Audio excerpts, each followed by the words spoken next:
बहुत बुरा तांडव था। और ये धरना जो है दुनिया का सबसे लंबा धरना हो चुका है। सवाल मेरा धरना देने का शौक नहीं है, इस तरह की बातें मेरे जहन में थी। मैं यहाँ से मुजफ्फरनगर से लेकर के लखनऊ तक पैदल यात्रा की। योगी जी 8 अप्रैल 2019 को शामली आई, मैं उनकी सभा में खड़ा हो गया था। तो मुझे जेल भेज दो, मुझे फांसी दे दीजिए, तो बुलडोजर आपका या तो मेरे पे चले या माफियाओं पे चले। 6 लाख बीघे जमीन है। जब मैं 28 साल पहले ये शुरू किया था तो लोग मुझे हंसते थे कि ये माफिया क्या हो, भूमाफिया क्या हो, अवैध कब्जे क्या हो, सार्वजनिक जमीन क्या हो। जब भी मैं लखनऊ जाता हूँ तो मुझे वहां से मिलने नहीं दिया जाता, और कई बार तो मुझे थाने में बैठवा लिया जाता है। मुझे उसका डर नहीं है, मैं तो ऐसा इधर बैठा, ऐसा हिरासत में बैठा, ऐसा थाने में बैठा, ऐसा जेल में बैठा, और फिर ढाक के 3-5 चौथा लगे ना 5वें की आस। 300 बीघे जमीन छुटी थी। जब तक भी मेरे सांस है मैं इसमें प्रोटेस्ट करता रहूंगा, संघर्ष करता रहूंगा। परिणाम भले ही कुछ भी हो, मुझे इसकी चिंता नहीं है। गंभीर रूप से कब घायल हुआ, कब मामला? तो लोग बाग जागेंगे और सार्वजनिक संपत्तियां बचाएंगे, भ्रष्टाचार के खिलाफ लड़ेंगे कि ये परिसंपत्तियां जो है आजाद हो जाए, मेरा मांग पूरी हो जाए, तो मैं कहीं दूर चला जाऊंगा। 10 मई 1962 को शामली जिले के एक गांव चौसाना में एक बच्चे ने जन्म लिया, जिनका नाम रखा गया मास्टर विजय सिंह। मास्टर विजय सिंह जब जवानी आई तो लगातार उन्होंने टीचिंग की और लोगों को शिक्षा ग्रहण कराने का काम किया। लेकिन वर्ष 1994 में उन्होंने जो टीचिंग है वो छोड़ दी और वर्ष 1996 में मुजफ्फरनगर कलेक्ट्रेट परिसर में उन्होंने अपना धरना शुरू किया और आज तक वो धरना जारी है। दुनिया के सबसे लंबा धरने में उनका नाम दर्ज किया जा चुका है। मास्टर विजय सिंह आज हमारे साथ मौजूद हैं, जो इनका सफर रहा है आंदोलन से लेकर और सामाजिक जीवन से लेकर। बात करेंगे और सवालों का जवाब जानेंगे। मास्टर जी, सबसे पहले तो आपका खोजी न्यूज में स्वागत है। अपने सामाजिक जीवन के बारे में सबसे पहले बताएं। देखिए, मेरा गांव चौसाना, हाल जनपद शामली। मैं एक छोटे से किसान परिवार में पैदा हुआ था, और ये जो गांव है ये बहुत ही पिछड़ा हुआ गांव था, और वहां पर दबंगों का, बाहुबलियों का बहुत बुरा तांडव था। तो मैं जैसे बड़ा होता गया, देखता गया, मेरी एजुकेशन झिंझाना, गंगो और सहारनपुर में हुई। इसके बाद मैं जैसे गांव में आया, देखा तो मुझे बिल्कुल जो कुछ मैंने पढ़ा था, यानी अधिकार, स्वतंत्रता, या कहने का मतलब संविधान, कानून, वहां कुछ नहीं था। वहां तो केवल दबंगों का शासन था। वो जिसे चाहते थे उसे, जो कुछ चाहते थे कर लेते थे। तो ऐसी स्थिति में मैं कुछ दिन एजुकेशन में एक अध्यापक रहा, छोटा सा।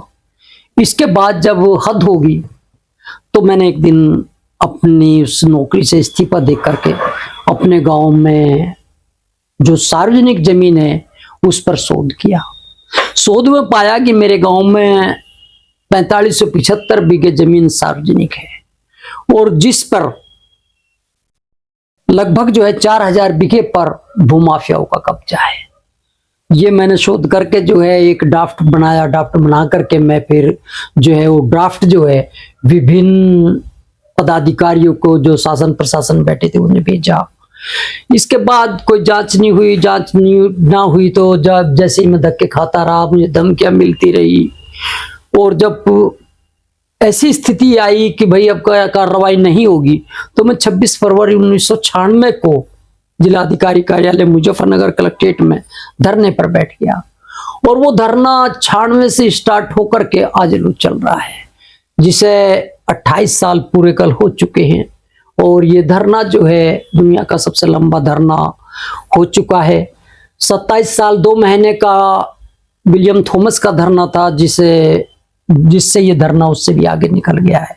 सवाल मेरा धरना देने का शौक नहीं है या मेरा काम नहीं है। मुझे कोई किसी पार्टी से, किसी व्यक्ति से वो नहीं है। मेरा मतलब कानून से है। मेरा मतलब उस सार्वजनिक संपत्ति से है कि वो जो संपत्ति है वो मुक्त हो, और या तो गरीबों में बटे या फिर सार्वजनिक प्रयोग में आए। तो इस तरह की बातें मेरे जहन में थी। मैं लगातार स्ट्रगल कर रहा हूँ। देखिए, सबसे पहले तो इसमें CBCID जांच हुई। CBCID जांच होकर के जो है फिर जो है वो उसकी भी कॉपी मेरे पास है। फिर बसपा ने जांच कराई, फिर अखिलेश पूर्व मुख्यमंत्री ने भी कमेटी बनाई। मैं यहाँ से मुजफ्फरनगर से लेकर के लखनऊ तक पैदल यात्रा की और पैदल यात्रा करने के बाद पूर्व मुख्यमंत्री अखिलेश से मिला और उन्होंने एक कमेटी बनाई। कमेटी वालों ने भी 22-24 लाख रुपए लेकर के वो सब जो है सब चुपचाप बैठ गए। इसके बाद उस कमेटी का ये पता नहीं पाया कि क्या हुआ। इसके बाद फिर मैं चलता रहा। इसके बाद जी योगी आए, बसपा आई। बसपा ने भी मैं के शासन में भी मायावती ने बहुत सख्त होकर के इसमें कार्रवाई का आश्वासन मुझे मिला था। 300 बीघे जमीन भी छूटी थी। बाकी वहाँ भी एक सेक्रेटरी इसी जिले का था और उसके मतलब सांठगांठ के कारण उसके शासन में भी कोई कार्रवाई आगे नहीं बढ़ पाई। योगी जी 8 अप्रैल 2019 को शामली आई। मैं उनकी सभा में खड़ा हो गया था। मैं कहा था कि भाई आप इसमें कार्रवाई करो, यदि मैं झूठ हूं तो मेरे पे कार्रवाई करो और यदि सच हूं तो मुझे न्याय दो। अब मैं यहां तक के कहा था कि अगर मैं गलत हूं तो मुझे जेल भेज दो, मुझे फांसी दे दीजिए और नहीं तो मुझे कार्रवाई करिए। तो बुलडोजर आपका या तो मेरे पे चले या माफियाओं पे चले। कानून की रक्षा के लिए कानून का खिलवाड़ मत करिए, कानून की रक्षा के लिए इसमें कार्रवाई करें। तो क्या आश्वासन मिला? आपने कहा कि मैंने भी जनसभा को संबोधित करने सीएम योगी आदित्यनाथ सामने आए, आप गए, आपने मांग की, तो क्या आश्वासन जब दिया गया? उन्होंने कहा कि मैं जांच कराऊंगा। उन्होंने डीएम को आदेश किया। आदेश करने के बाद जो है 17 पेज की रिपोर्ट जो है, सुरेंद्र सिंह एक एसडीएम थे, उन्होंने जो है बहुत अच्छी रिपोर्ट बना करके दी। उसकी कॉपी मेरे पास है। बाकी कोई कार्रवाई नहीं हुई क्योंकि जैसी सत्ताएं बदलती हैं, माफिया भ्रष्टाचारी उसी बैकडोर से उसी पार्टी में आ जाते हैं। कानून के शिकंजे से बचने के लिए, कार्रवाई के डर के लिए जो है वो सब जो है सत्ता पक्ष को अपना लेते हैं और राजनीतिक हस्तक्षेप और भ्रष्टाचार के कारण कार्रवाई नहीं हो पाती। कितनी जमीन है जिसको मुक्त कराने के लिए मास्टर विजय सिंह 4000 बीघे जमीन है ये है और दोनों जिलों में लगभग 6 लाख बीघे जमीन है। और कुछ देखिए 28 साल पहले भूमाफिया, अवैध कब्जे या इस तरह का कोई शब्द भी नहीं जानता था। जब मैं 28 साल पहले ये शुरू किया था तो लोग मुझे हंसते थे कि ये माफिया क्या हो, भूमाफिया क्या हो, अवैध कब्जे क्या हो, सार्वजनिक जमीन क्या हो। तो आज ये तो एजेंडा बना कि जो है सार्वजनिक जमीनें हैं और उन पर कार्रवाई भले ही जो है वो किसी भी आधार पर हो रही है, छोटी मोटी हो रही है। तो इसे बहुत ही ऊंचे लेवल पे, चूंकि तालाब की भूमि, वन की भूमि, शमशान घाट, कब्रिस्तान, इन सब पे जो है ज्यादातर अवैध कब्जे होते जा रहे हैं। इन पे जो है लोग बाग जो है कुछ सरकारी मशीनरी कोई आड़ में जो है इसमें कब्जे हो रहे हैं और जिनका छूटना, चूंकि पॉपुलेशन बढ़ रही है। अब ऐसे में हम सार्वजनिक, चूंकि जमीन नहीं बन सकती, पैदा नहीं हो सकती, हम सार्वजनिक कार्य जो है कहीं पे करेंगे, तो ये एक बड़ा सवाल है। तो मेरा कहना यह है कि जितनी भी सार्वजनिक जमीन है, जहां जहां भी है, वे बिना पक्षपात के, चाहे कोई भी है, उससे छुटवानी चाहिए। आपने बात की कि जांच, जो एसडीएम है सुरेंद्र सिंह, उन्होंने जांच भेजी, उन्होंने अच्छी जांच भेजी, आखिर क्या हुआ फिर जो जांच अधूरी रह गई? देखिए माफिया, एक पूर्व विधायक ठाकुर जगत सिंह इसमें है और भी हैं, तो वे सब भाजपा में आ गए और भाजपा के आने के बाद जो है फिर कार्रवाई में कोई अधिकारी जो है वो फिर बोलने को तैयार नहीं, कोई कार्रवाई करने को तैयार नहीं। तो क्या जो आश्वासन मिला था, जो आपको फिर दोबारा आप लखनऊ गए? लखनऊ गया, मुझे जो है जब भी मैं लखनऊ जाता हूँ तो मुझे वहां से मिलने नहीं दिया जाता और कई बार तो मुझे थाने में बैठवा लिया जाता है। तो भाई मैं अहिंसावादी हूँ, गांधी के देश का आदमी हूँ, मैं हिंसा नहीं कर सकता, गलत कानून नहीं तोड़ सकता, तो और वो कार्रवाई करने के लिए तैयार नहीं। तो कब आपको हिरासत में ले लिया गया लखनऊ में? ये 2019 में मुझे ले लिया गया। क्यों लिया गया था हिरासत में? मैं कागज टाइप कराने जा रहा था, पता नहीं उन्हें क्या शक हुआ या पीछे से कोई शरारत थी, मुझे बैठा दिया। बैठा लो, मुझे हिरासत का डर नहीं है, मुझे उसका डर नहीं है। मैं तो ऐसा इधर बैठा, ऐसा हिरासत में बैठा, ऐसा थाने में बैठा, ऐसा जेल में बैठा। तो हिरासत में से फिर कैसे छोड़ा गया आपको? एक पत्रकार थे वहां वार्ता के, जेपी त्यागी जी, वे आए, उन्होंने हड़काया, उन्हें वही किसे क्या क्या कर रहे हो ये, तो उनके आने के बाद फिर वो कांप उठे और जो है फिर छोड़ डाला। मैं मेरा मतलब ये है कि वो मैं तो कह रहा हूँ मुझे जेल भेज दो, मैं जज के आगे कहूंगा मुझे न्याय दो। तो यही बात है। तो अगर मैं समाजवादी पार्टी सरकार की बात करूं, काफी लंबे समय तक समाजवादी पार्टी सरकार भी रही है, तो क्या उस दौरान क्या किसी कमेटी देखिए, बनाई? कहाँ हाँ, तक वो जांच पहुंची थी? हाँ, अखिलेश जी ने कमेटी बनाई थी और फिर जो माफिया थे, आरोपी थे, वो अखिलेश जी के छतरी के नीचे आ गए और फिर ढाक के 3-5 चौथा लगे ना 5वें की आस। फिर यही हुआ, अक्सर होता है। देखिए, जब भी सत्ताएं आती हैं जाती हैं तो एक बड़ा वर्ग, माफिया वर्ग, बेईमान वर्ग जो है वो सत्ता में चला आता है। बहुजन समाज पार्टी की भी सरकार रही है, मायावती जी कई बार मुख्यमंत्री रही है, क्या उससे हाँ, मैं बहुत बार प्रयास किया भाई। जो आदमी, ये मानिए जो 28 साल है, मैंने क्या नहीं प्रयास किया है। बस एक ही काम नहीं कर सकता कि मैं कानून नहीं तोड़ सकता। मैं गांधीवादी हूँ, विनोबा भावे के देश का आदमी। तो क्या कोई सी सरकार में मायावती जी की सरकार रही है, अखिलेश जी की सरकार रही, योगी आदित्यनाथ जी की सरकार मौजूद है, 8 साल लगभग दूसरा सत्र योगी आदित्यनाथ जी की सरकार को चल रहा है, तो आपके जो आंदोलन को है वो 28वां साल पूरा भी हो चुका है, 29वां साल शुरू भी हो गया है, तो काफी संघर्ष किया इन तीनों सरकार में। मैं अगर बात करूं तो उत्तर प्रदेश में तो कौन सी सरकार आपके लिए सही काम किया? देखिए, थोड़ा बसपा ने थोड़ा काम किया था। तो क्या उन्होंने जो आप बता रहे हैं, जमीन छूटी थी, 300 बीघे जमीन छूटी थी। इसके बाद फिर एक शशांक शेखर सचिव था, उसकी शरारत के कारण ये सब फिर जो है डेड हो गया था। तो जब 300 बीघे जमीन छूटी तो क्या आपको उम्मीद थी कि और भी छूटेगी? हाँ हाँ, बिल्कुल छूटेगी और मैं आज भी आशावादी हूँ। देखिए, हर अंधेरे के बाद उजाला होता है। आशावादी रहिए और मैं आज भी आशावादी हूँ कि एक दिन निश्चित इसमें कार्रवाई होगी। आशावादी हूँ और हमें आशावाद के साथ, अहिंसावाद के साथ जो है अपने काम को में लगे रहना चाहिए। अच्छा, आपका नाम विजय सिंह है, लेकिन मास्टर में अगर बात करूं, मास्टर कैसे लगा? देखिए, मास्टर जब अध्यापक को एक मास्टर कहते हैं देहात में, तो मैं वो जातिगत या कोई ऐसा नाम नहीं लगाना चाहता। तो लोग बाग मुझे मास्टर जी कहते थे, नाम बहुत कम लेते थे, तो वो सब जो है मास्टर इसीलिए लगा दिया। तो फिर मास्टर ही नाम, मास्टर विजय सिंह नाम मेरा पड़ गया था। तो उस समय कितनी उम्र थी जब आप अपना घर छोड़ कर गए? लगभग 33.5 साल के ने मैंने अपना घर छोड़ दिया था। तो अगर मैं परिवार में बात करूं, कौन कौन परिवार? मेरे परिवार में सब है, 2 बेटियां, 1 बेटा है, भाई है, सब है। बाकी इस देश में क्या, समाज में ईमानदार, प्योर ईमानदार खपता नहीं। एक कहावत है, भगत सिंह तो पैदा हो जा, मेरे नहीं पड़ोसी का हो जा। क्योंकि भगत सिंह को तो फांसी होनी है। तो कहना मेरा मतलब है, मेरा परिवार भी उन्हीं परिवारों का एक हिस्सा है। कोई नहीं चाहता अपना नुकसान हो। बाकी मैं वचनबद्ध हूं, मैं अंतिम सांस तक, जब तक भी मेरे सांस है, मैं इसमें प्रोटेस्ट करता रहूंगा, संघर्ष करता रहूंगा। परिणाम भले ही कुछ भी हो, मुझे इसकी चिंता नहीं है। क्या शादी हो गई बच्चों की सभी? हाँ, नहीं, एक बच्चा रह रहा है, वो हो जाएगा, वो उनका काम है। और मैं तो आपके माध्यम से एक बात कहना चाहता हूँ। देखिए, डबल इंजन की सरकार है यूपी में, इंडिया में। योगी जी, मोदी जी इसमें समीक्षा करें। यदि मैं गलत हूं तो इन हाथों में हथकड़ी पहनावे, मुझे चौराहे पर फांसी दे, और सही हूं तो न्याय दें, कार्रवाई करें। और इससे कम मुझे मंजूर नहीं है और मैं लगातार चलता रहूंगा। देखिए, जब आदमी प्रोटेस्ट पे आता है, एक संघर्ष पे आता है, मैं तो भी कुछ नहीं किया। याद कीजिए सरदार भगत सिंह को, याद करिए सुभाष चंद्र बोस जी को, याद करिए चंद्रशेखर आजाद जी को। मैं तो उस देश का आदमी हूँ। उन्होंने अपनी जान को कुर्बान कर दिया देश के लिए, समाज के लिए। तो देखिए, 90 साल से आजादी का संघर्ष रहा। 90 साल छोटा नहीं है, तब जाकर आजादी मिली।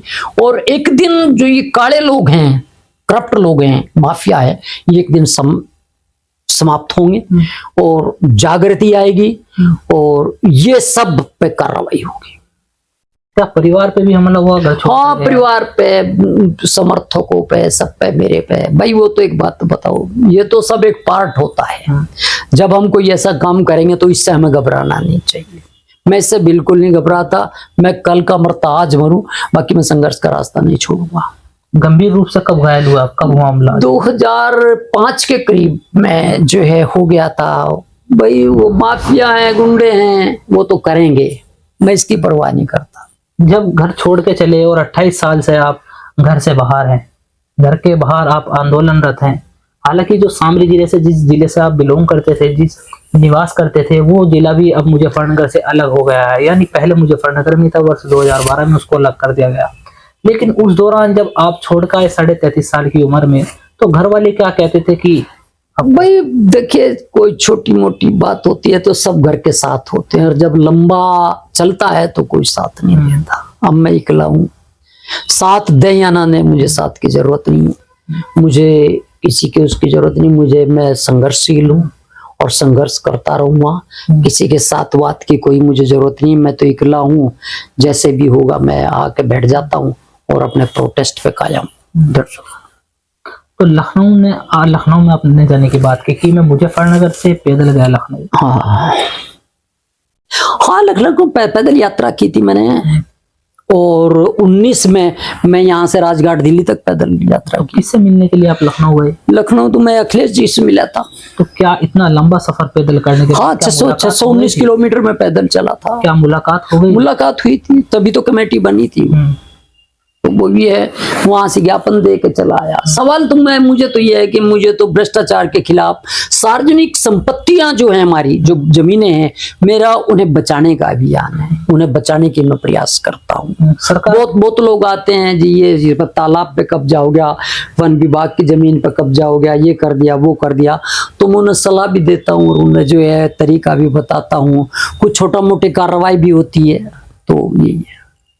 सरकार कहती है भ्रष्टाचार के खिलाफ सरकार है, और जो भूमाफिया उन पे भी लगातार बुलडोजर उनका चल रहा है, तो इसमें क्यों नहीं कर रहे भाई? मुझे यही बता दो। मॉनिटरिंग एक शब्द है, समीक्षा करें, जनसाधारण को बता दिया जाए कि भाई मास्टर विजय सिंह ने ये मांग उठाई थी और ये मांग उनकी सही है और ये मांग उनकी गलत है, इसलिए जो है, यानी निस्तारण, एक सार्वजनिक रूप से कोई आदमी आके कहे कि भाई इसमें ये सच्चाई है।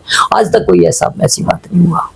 आपने शुरुआती जवाब में ही कहा कि जब सीएम योगी आदित्यनाथ जी सामने आए, आपको आश्वासन दिया गया, जांच बनाई गई, जो एसडीएम थे जांच कर रहे थे, वो रिपोर्ट भी अच्छी भेजी गई। तो क्या उसके बाद जब जांच रुक गई तो क्या मास्टर विजय सिंह गए, दोबारा मिले? हाँ, कई बार, 10-12 बार। तो क्या आश्वासन मिला? आपने कहा होगा भाई एक बात तो बताओ, योगी जी से कहीं वो तो है नहीं भाई जो ऑफिस में जाओ और खट मिल लो। मुख्यमंत्री से मिलना जो है वो बहुत टाइट होता है, कहीं सभा में खड़े हो गए कोई है और वैसे वो टाइम नहीं देते, तो भाई बता कैसे करूं? तो क्या उसके बाद मुलाकात हुई? मेरा ना मुलाकात नहीं हुई। मुलाकात तो क्या मास्टर विजय सिंह जी का जो आंदोलन कब तक कितना लंबा जाएगा? आखिरी सांस तक। वो क्या मानते हैं आप? क्या कितनी चुनौती? नहीं, मैं देखिए, चुनौती भले ही, देखिए जब आदमी सफर करता है तो चुनौतियां तो आती हैं, बाकी मैं अंतिम सांस तक इसमें भले चुनौती कुछ भी आए, कोई भी अवरोध आवे, कोई भी कुछ आवे, मैं लड़ता रहूंगा। तो अकेले रहते हैं आप? हाँ, मैं अकेला रहता हूँ। मेरी वहीं शिव चौक पे मेरा छोटा सा धरना है और लाल सिंह मार्केट में मेरी एक झोपड़ी है, उसी में मैं रात को विश्राम करता हूँ, 2 रोटी वहीं पोके खा लेता हूँ। यही मेरा जीवन है। क्या उम्मीद है, कब आपको उम्मीद है कि सरकार में आप? देखिए, मैं इस सरकार में, उस सरकार का तो मुझे नहीं पता, बाकी मैं आशावादी हूँ। मैं सरकार लेवल का तो नहीं है भाई, ये तो इनका वो है कि ये कब करें, क्या करें, ये तो इनका ऊपर है। मैं उन्हें कैसे बाध्य कर सकता हूँ? बाकी जो है मेरा अंतरात्मा ये कहती है कि एक ना एक दिन ये कालस जो है ये जरूर हटेगी और जरूर उजाला होगा, माफियाओं पर कार्रवाई होगी और निश्चित रूप से एक ना एक दिन लोग बाग जागेंगे और सार्वजनिक संपत्तियां बचाएंगे, भ्रष्टाचार के खिलाफ लड़ेंगे। कौन, अगर मैं बात करूं, कौन सी बुक में आपका नाम दर्ज हो चुका है? देखिए, एशिया बुक को में नाम दर्ज है, इंडिया बुक में नाम दर्ज है और वर्ल्ड रिकॉर्ड इंडिया में है, 8-7 बुकों में दर्ज है। सवाल मैं बुकों में नाम दर्ज कराने का मुझे कोई शौक नहीं है। मैं तो उनको ये आज कह दें भाई ये कर दिया, हम चले भाई, हमें क्या जरूरत? तो मास्टर विजय सिंह लौट जाएंगे जब पूरी हो जाएगी मांगे? हाँ, लौट जाएंगे। और क्या करना है, कोई और तो मांग नहीं है। बाकी ये परिसंपत्तियां जो है आजाद हो जाए, मेरा मांग पूरी हो जाए तो मत कहीं दूर चला जाऊंगा मैं, निकल जाऊँ। घर लौट जाएंगे? नहीं, घर नहीं जाएंगे, घर नहीं जाएंगे। आखिर क्यों नहीं जाएंगे घर? आपने कहा है कि आपकी मांगे भी पूरी हो जाएंगी, घर को नहीं, छोड़ घर के आए। नहीं, घर तो घर में यार मेरे जैसे आदमी को कौन घर का सहन करेगा, कोई नहीं करता। सच बात ये है, बहुत कड़वी सच्चाई है। वो तो बाद की बात है, सवाल तो मिशन का है। जाऊं ना जाऊं ये तो अलग बात है, ये अलग विषय है। बाकी मिशन ये है कि इसमें कार्रवाई हो, गुण दोष के आधार पर हो, कार्रवाई होनी चाहिए। तो क्या अब तो जो जांच है वो रुकी हुई है अभी? कोई हाँ, मुख्यमंत्री कार्यालय में अभी वहीं तक पेंडिंग है। पेंडिंग। तो जाएंगे मास्टर विजय सिंह लखनऊ? लखनऊ क्या, अब दिल्ली भी जाऊंगा, लखनऊ भी जाऊंगा। दोनों दिन थोड़ा सा स्वास्थ्य अच्छा नहीं है और दोनों जगह में जाकर फिर जो है जाऊंगा। ठीक है, ये थे हमारे साथ मास्टर विजय सिंह। इनका नाम सभी जानते हैं, चौसाना के रहने वाले हैं। शामली जिले का गांव पड़ता है चौसाना, वहां जन्म लिया 1962 में और लगातार 11 साल इन्होंने टीचिंग भी कराई, बच्चों को शिक्षा भी ग्रहण कराई। अपने अधिकारों को जाना तो वर्ष 1994 में अपना घर छोड़ दिया और 1996 में ये लगातार जो मुजफ्फरनगर डीएम कलेक्ट्रेट परिसर में इन्होंने 1996 से लेकर 2019 तक धरना जारी रहा। लेकिन वर्ष 2012 में जो शामली जिला है वो मुजफ्फरनगर से हटाकर शामली जिला बनाया गया, यानी अब अलग अलग हो गया है। वर्ष 2019 से लेकर लगातार धरना इनका मुजफ्फरनगर के हृदय स्थली कहने वाली शिव चौक पर इनका धरना चल रहा है। देखते रहिए खोज न्यूज़ और मैं आपके साथ हूँ।